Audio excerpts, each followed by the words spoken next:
بخاری شریف کی روایت دی هر ورځ چې سهار سي د اسمان څخه دوه ملائکې راکښته کیږي. دوه ملائکې د دواړو ملائکې مقرر دي د یو کار لپاره. دا تر ماښامه دعا کوي. کومه دعا کوي؟ یو ملکه تر ماښامه دا دعا کوي: اللهم اعطي منفقا خلفا. یا الله څوک چې مصرفوي یا الله یې وزې ورکړه، ورزیات یې کړه، بدله یې ورکړه، مال کې برکت واچوه. او بل ملکه دا دعا کوي: اللهم اعطي ممسكا تلفا.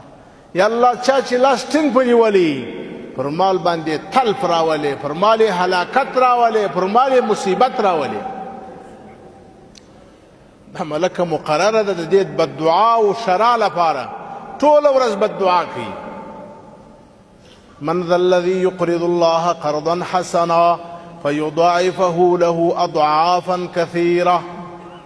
څوک شته چې الله جل شانه سره معامله وکړي، الله جل شانه ته قرض ورکړي، الله جل شانه پر دین باندې مال ولګي، الله جل شانه به هغه ته یو چند نه، دوه چنده نه، ډېر چنده بدله ورکړي.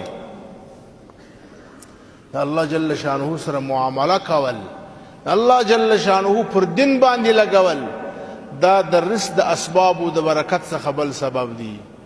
او اخرنی سبب د اسبابو څخه د برکت د رزق چې حضرات علماء کرام بیان کړی دي، د فقیرانو د نادارانو د دغو لاسنیوی کول دي. ستا د وس او استعداد مطابق چې څومره ته وس لرې، څومره ته استعداد لرې، په هغه اندازه باندې ته د فقیر و د ناداره لاسنیوی وکړه. الله جل شانه به ستا په رزق و مال کې برکت راولي. بخاري شریف